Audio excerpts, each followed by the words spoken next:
Donc moi, j'avais 6 ans quand la guerre elle a éclaté. Donc ça a commencé par des manifestations, puis les bombardements, et ça a vite pris la tournure d'une guerre.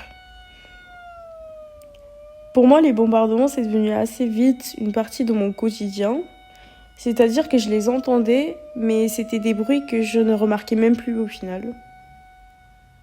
Puisque j'étais enfant, je cherchais pas forcément à comprendre. Je voyais les choses arriver, mais je ne remettais pas en question tout ça. Je me disais que c'était normal en fait. Donc mes parents sont venus me dire qu'on allait partir en France, qu'on allait vivre dans un autre pays. C'était le temps que la guerre se calme. En tant qu'enfant, tout ce qui m'apportait, c'était de rester auprès de ma famille et de ce que je connaissais, donc mes repères, parce que je n'avais pas conscience des dangers auxquels j'étais exposée en restant là-bas.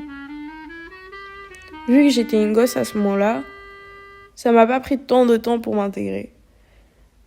Bien sûr, parfois, je me sentais différente par rapport aux autres, parce que par exemple, pendant que moi, j'allais penser à comment la guerre elle allait évoluer, et comment ma famille elle allait là-bas, forcément que les autres enfants, ils n'avaient pas ces mêmes préoccupations.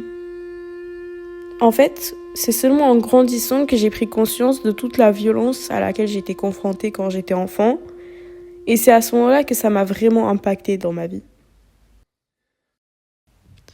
Le truc, c'est que maintenant, on a trop la vision de la Syrie comme seulement le pays en guerre, alors que, en réalité, la Syrie, c'est un pays avec et beaucoup de richesse et de beauté, mais surtout, c'est un pays qui continue à vivre. J'aimerais bien que les personnes aient plutôt la vraie image de la Syrie, comme moi je la vois, plutôt que ce que la télévision peut leur envoyer.